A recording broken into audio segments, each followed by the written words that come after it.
Ito, this is a very good message kasi ibig sabihin nito, nagkakabati, mga kapiksi, yung mga kung meron kayong katampuhan, may mga nare-resolve, no, na relasyon, may mga nare-resolve na issues, na relasyon, no, kung meron kayong nakatampuhan, kapamilya, kaibigan, katrabaho, whomever, mga kapiksi.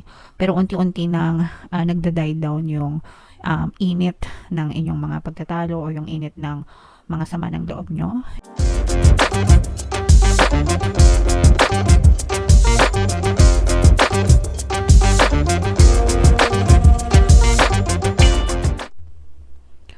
Hello guys, hello Pisces, welcome back to Pinoy Pixie Tarot. Ang pamagat ng episode natin for tonight is messages from the universe para sa Pisces, Sun, Moon, Rising Sign, and Venus. By the way, mga kapiksi, naka-upload na sa ating channel yung inyong 2025 kapalaran. If in case hindi nyo pa napapanood, punta lang kayo dun sa ating YouTube homepage. Hanapin nyo lang yung video para sa zodiac sa inyo.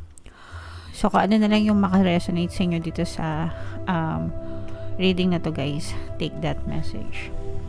So, yung first message natin, mga kapiksi, ito, this is a very good message kasi ibig sabihin nito, nagkakabati, mga kapiksi, yung mga kung meron kayong katampuhan, may mga nare-resolve, no, na relasyon, may mga nare-resolve na issues, na relasyon, no, kung meron kayong nakatampuhan, kapamilya, kaibigan, katrabaho, whomever, mga kapiksi.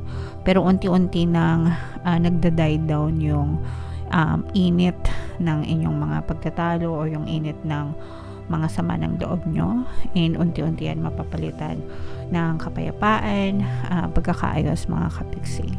So, reconciliation yan, guys, no? I-mind nyo na yan sa comment section. Mind, reconciliation, pagbabati, yan, harmonious na relationship, okay? And another message para sa inyo, Pisces, ito naman, ibig sabihin nito, guys, this is more on your manifestation. Nagkakaroon ng delay sa manifestation nyo, mga kapiksi. And this is true naman talaga, may delay naman talaga yung manifestation, guys. Depende sa blocks nyo. Minsan, mas matagal, minsan mas mabilis. Pwede nating ma-manifest yung mga bagay na pinagdadasal natin.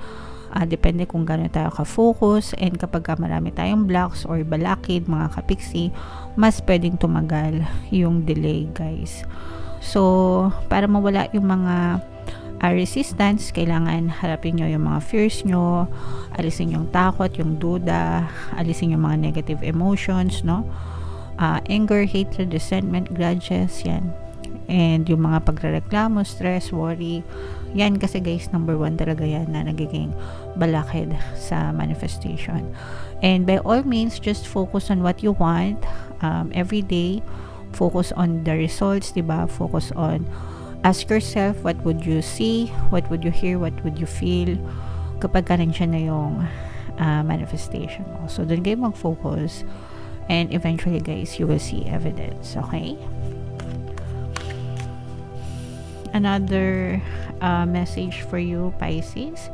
You're right on track, mga kapiksi, dun sa mga sa mga goals mo sa buhay. Kung meron ka mga plano, may mga goals ka, no, may mga target ka, may mga desires ka, tama naman, kumbaga nasa schedule ka, nandun ka sa tamang itinerary mo, no, kumbaga kung nasaan ka ngayon, that's where you want to be right now, mga kapiksi. So, tuloy-tuloy mo lang yung iyong journey sa iyong buhay, and just be consistent and persistent. Eventually, guys, makakarating rin kayo sa final destination nyo. Another message for you, Pisces, ito, no, this is a journey. Again, mga kapiksi, for some of you, nagkakaroon talaga ng delay. Ito, guys, literal na pwedeng sa mga travel, kung may mga travel kayo, let's say for example, business travel or travel for bakasyon, for leisure, ganyan, pwedeng magkaroon ng delay, mga kapiksi. So, baka magkaroon ng mga aberya sa mga papeles nyo or sa schedule or what, guys. And for some of you naman, figuratively, this is almost the same, na parang nagkakaroon ng delay sa journey mo sa buhay, sa mga manifestation nyo, guys, okay? So again, it depends sa mga blocks nyo, guys. So the more na focus kayo and the more na consistent kayo, mas mapapabilis yung inyong mga manifestation, yung inyong mga journey in life, mga kapiksi. And this is Archangel Raphael. This is more on your health, guys. So ibig sabihin nito, good health kayo, no, ngayong November to December. Pero again, this is something that you shouldn't take for granted. Syempre magdasal tayo when it comes to our health, sabayan ng positibong mental diet, 'di ba? Healthy body, healthy mind, healthy mind, healthy body, and diet, exercise, sleep, no? Yan yung mga dapat na kino-consider natin, yung pagtitake ng mga vitamins or mga maintenance nyo na gamot. And syempre, guys, mag-ano kayo, pa-check up, no?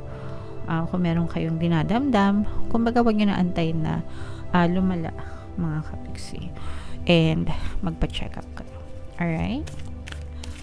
And another message, guys. So ito, guys, i-mind nyo yan. Mind good health. And this is an earth sign energy, guys. Capricorn, Taurus, Virgo. For some of you, maaari may earth element kayo sa inyong natal chart, or you may be dealing with another earth sign. Pero ito, guys, parang tinatanaw nyo, no? Or matatanaw nyo na yung mga bunga. Dadating yung time na parang tatanawin nyo, parang napanood nyo ba yung Lion King, mga kapiksi? Diba si Simba nung baby lion pa siya. Baby lion pa si Simba, tapos yung tatay niya, nakalimutan ko na ng pangalan ng tatay ni Simba. Diba sabi sa kanya ng tatay niya, lahat ng nakikita mo, ari-arian mo, no? Kumaga lahat ng nakikita mo, nasasakupan mo. So ganyan. So parang ganun din kayo, mga kapiksi. Dadating yung time na hindi naman when it comes to land or what, pero may kita mo na parang ang dami-dami mo nang na-achieve, or ang dami-dami mo nang narating sa buhay, Pisces. Okay? So i-mind nyo na yan, guys, sa comment section. Mind achievements, mind maraming marating, etong mga reconciliation na to, itong on track na journey, at saka itong good health, guys.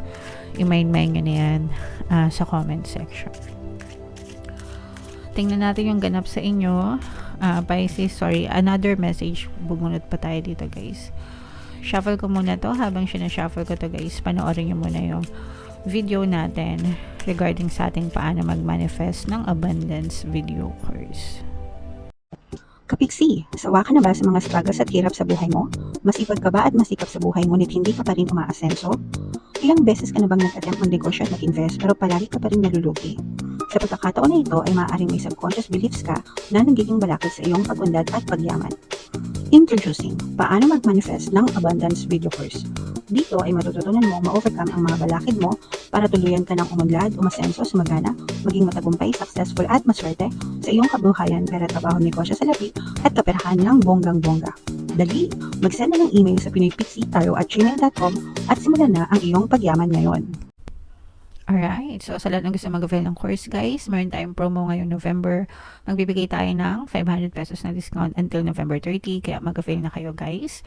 And meron din tayong bagong course, mga kapiksi, paano mawala ang third party at magkaroon ng harmonious na relationship para mawala yung mga kabit ng mga jowa nyo, guys.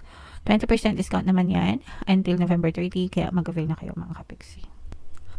Ito yung ating additional message, guys. We have root chakra, ground and center. This image speaks of finding home within yourself. Okay. Ayan yung image ng card, guys. Finding home within yourself, guys. A sense of deep inner peace and strong sense of grounding and being centered. Sometimes talaga, guys, hindi natin kailangan, not necessarily na hindi natin kailangan yung ibang tao sa buhay natin, no? But what's important is tayo, no? You go back to yourself, you go within, you have an inner peace, diba? And parang yun lang, sapat ka na. Guys, hindi mo kailangan ng validation from other people. Sometimes kasi, no, parang ginagawa natin yung mga bagay na gusto natin para mapansin tayo ng ibang tao or ma-validate tayo, para maganda yung tingin nila sa atin, good impression or what. Ganun yung mindset ng ibang tao. When in fact, you really don't need them sa buhay mo, 'di ba? As long as masaya ka, kahit ano pang, 'di ba? Kahit ano pang status mo, mga kapiksi, no? Basta masaya ka, meron kang kapayapaan, yun lang sapat na, okay? Here you can fly free from the grips of survival into a place of thriving. Yan yung sinasabi ko, no? Survival into a place of thriving. Kasi nga, di ba, parang yung mga, for example, di ba, mapapansin mo yung mga tao, let's say, nowadays, sa social media, pabonggahan, paanuhan, na-gets nyo ba yung ibig sabihin? And, parang nag-validate sila, depende sa likes, depende sa comments, nung post nila. But it doesn't really matter, mga kapigsi, okay? There is trust, connection to community, and you can rely on others and joyfully understand your responsibilities in turn.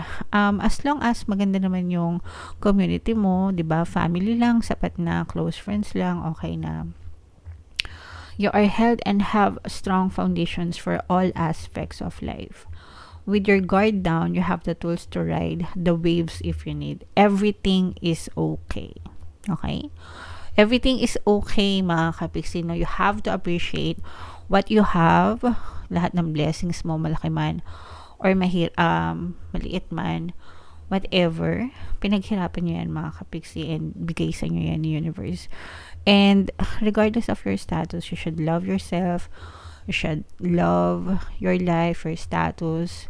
Ikaw yung dapat na unang tumanggap sa sarili mo, sa pagkatao mo, and you don't need validation from other people. Stay grounded and stay centered. Mas kailangan mo yung inner peace, guys. Okay? Naintindihan nyo ba? Ibig sabihin, sana naintindihan nyo. In short, wag kayong sa ibang tao. Alright? Hindi sila yung magbibigay ng kaligayahan nyo. Kasi, kahit anong gawin nyo, people will say harsh things about yourself, about your life, and they don't matter. Okay? Alright, so comment down below, guys, if naka-resonate kayo dyan. Ito yung ating 2025 kapalaran, guys. Panoorin nyo na. And ito naman yung ating success stories ng paano mag-manifest ng abundance video course. Click here to subscribe, guys. Ito yung ating mga pampaswerte subliminals. Thank you for liking, sharing, and subscribing. See you again next time. I love you all, guys. Have a nice day. Bye-bye.